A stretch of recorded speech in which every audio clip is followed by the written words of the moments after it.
Well, alright, welcome back everyone to Warthog Weekly News. This week is happening a bit earlier than I was planning because Gaijin had just released a nice little teaser trailer about what we could expect in the next patch. Well, what the trailer was actually about was covering all the things that we saw in 2020. But right at the end, we saw the silhouette of some tanks. And the War Thunder community does what it does best and discovers, despite having little information, exactly what vehicles these are. Kind of spooky how well they're at that. So be sure to hit that subscribe button. Let's get on to talking about these vehicles. So the first two are anti-aircraft vehicles on a Roy-Cut chassis. The first one has 35mm anti-air guns, and the second one has surface-to-air missiles. Both of them are radar guided. The third vehicle is actually a Centurion, technically. Well, it's a South African variant called the Olifant. I don't know exactly what variant it is. I'm sure somewhere on Reddit they can tell you exactly what variant it is and how Gaijin's going to mismodel this or that. But honestly, what variant it is doesn't really matter because you can assume we're going to get just about all of them, or at least the important ones. What people are assuming is going to happen here is it's going to be like a minor nation tech tree. Probably like a heli tree where you have to grind certain levels in the British tree to unlock the South African tree. At least I assume it'd be the British tree. I don't know, they might decide to make it the German tree. There's a lot of people who like this idea. Personally, I don't really like it. I understand it for certain nations, say Israel,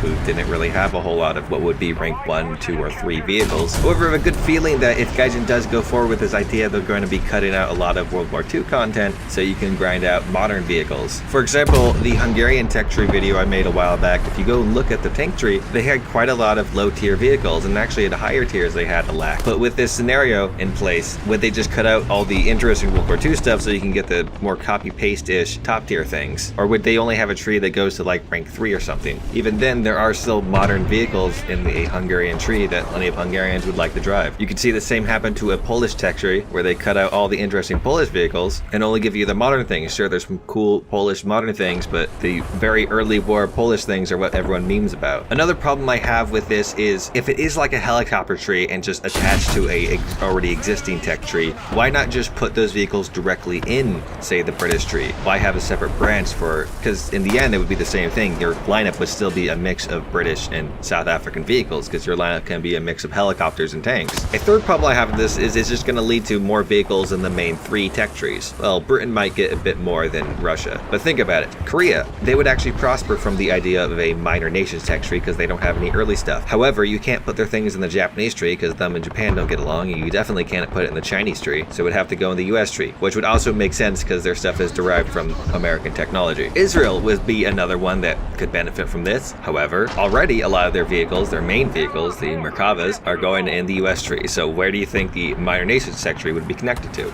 You want some Brazilian or Peruvian or Chile vehicles? Well, their relations are best with the United States, much more than any European nation. So who do you think they'd be connected to? Oh, but don't worry. Argentina, of course, their minor nation tech tree would be connected to Germany. Probably the same with Switzerland, Romania, Hungary, and Poland. Probably going to be connected to Germany. But if not Germany, Russia. A few benefits, of course. South Africa, Australia, New Zealand, as well as Canada could be connected to the British, so the British tree would get a little love. You could add Vietnamese or North Korean vehicles to the Chinese tree through minor nations, but the majority of them would be going to the big 3, which would leave more development time and more vehicles in those nations who definitely need more, while the neglected nations like France, Japan, and Italy would be once again neglected. However, there is always the possibility that Gaijin will have a better approach to this, maybe not so it's just additional vehicles to already existing nations, and you actually have to only use South African vehicles when playing South Africa. You can't just mix them in with your British vehicles. That's a possibility. However, I'm kind of leaning towards probably not. South Africa does have a lot of cool looking vehicles, and the names are pretty fun to say, so I'm very much looking forward to those. And I would also like to see some North Korean vehicles because their vehicles are really funny looking and odd. However, unfortunately, kind of doubt we're ever going to see those because unfortunately the nation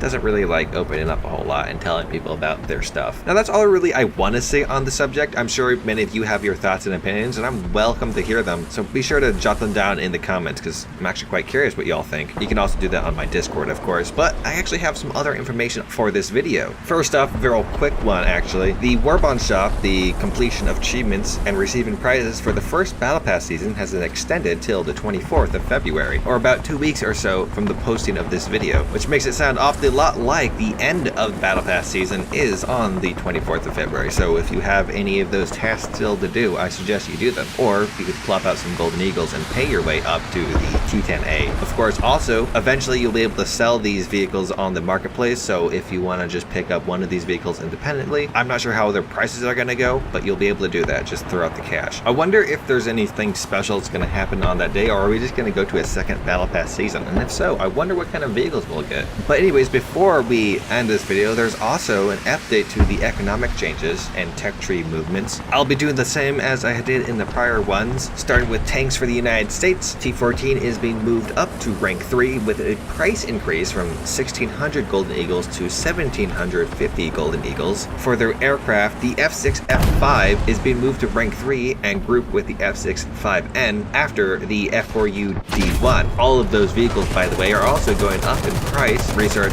and crew training, as well as the USMC F4U-1A. For the USSR, the ZIS-30 actually got a new change to its economic values, going up less than it was prior. The Su-57B as well as the YAG-10 are also having a reduction to their economic values. For Japan, only one thing changed. The Ki-10-2C is being moved to the Ki-10 group. Don't know why it wasn't there in the first place, Gaijin. China had one thing as well. The M18 and the ISU-152 are switching places, and because of that, their research, purchase, and crew training costs have been switched. For Italy, their 105 and 75 M43 Simovente group is being moved down, and because of that, their economic values are also moving down. Not moving anywhere, but also having its economics changed is the 9053 M41M Simovente. And for their plane, something that didn't really make sense, it was added on to the SM91 being moved to rank 3. Requirements to unlock rank 5 is decreased from 6 to 5 vehicles, but also the CL13 Mark IV is being moved to rank 5, and because of this, the requirement to unlock rank 6 has been increased from 3 to 4 vehicles, and because of that, the CL13 Mark is having its economic values reduced by quite a bit. Although the Italian F86K is also having its economic values reduced, though not nearly as much. And finally, for France, they're having a few things done. For tanks, the CCKW 353 is being moved to rank 2 and having a reduction to its economic values. For their jets, the MD 450B Oregon is being grouped with the MD 450B Oregon, and the MD 452-2C is being moved after the MD 452-2A. French jet names are so weird. But anyways, those vehicles are having their economic values also changed. But also the French F-84F is having an increase to its research, purchase, and crew training costs. Now, it seems still you have time to go and make complaints or suggestions on if you enjoy these changes or not. Once again, they're going to be put in place. Their exact words is second half of February, so no exact date, but soon, I guess. Probably 24th. Now, some interesting stuff before I end this video to think about. Normally, they always have their big announcements on Friday, but this time around on Thursday is when they drop their little teaser. So the question is, what exactly would be bigger announcement than announcing South African vehicles coming to the game? Well, maybe they'll have devlogs for those South African vehicles, or maybe they'll announce some other minor nation stuff. I'm not really sure, but I'm very eager to find out. Also in the news for Enlisted, actually, there was a big old update to the game, so I think I'm going to be streaming it to see if this update has fixed any of the issues I've had with it. So you should be able to catch me on twitch.tv/2in900. Not sure how long I'll be live, but I will for sure be live after this video comes up, or maybe even during it. Should be linked in the pinned comment below. Before I close the video, first I'd like to give a shout out to my YouTube members, patrons, and Twitch subs. Thank you very much, guys. If you want to join them, there should be links below to either of those. Note that those who donate $5 or more get videos uploaded a little bit early. But if you have any comments, concerns, or questions about this video, be sure to hit them up down below or on my Discord. If you've liked the video, be sure to hit the like button. If you didn't like the Discord, don't hit the like button. If you want to see more, hit the subscribe button. I'd like to stream on Saturdays and I make random videos throughout the week, so be sure to hit the bell icon to be notified anytime I upload anything at all. Thank you very much for watching. I hope you have a fantastic day. In the terms of bonus news, there is an interesting model found on ArtStation by a model making company that has done a lot of work for War Thunder in the past, various ships and tanks. This most recent one found was uploaded about 3 months ago, and it is a PT-76, but covered in tracks and has some, I assume, rubber side skirts. This setup was historical and is apparently used in Chechnya, which is a republic in the Russian Federation. So of course, if this was to be put into War Thunder, it would obviously be some add-on armor for the PT-76. However, this model posted on ArtStation, there is nothing hinting towards War Thunder. Now, I'm pretty sure on their Instagram page, they did tag War Thunder, but did not tag or place a War Thunder logo anywhere on the photos. So what do you think? Another model leak, or just a model company having a little fun with the PT-76? Personally, I kind of hope it is a model leak because it'd be kind of cool to have a more 50 caliber resilient PT-76. However, I have a feeling that it's just another cool model because they have some other vehicles here, like an Abrams, for example, that does not seem to have made it into game. And it's also entirely possible maybe they're making it for some other game.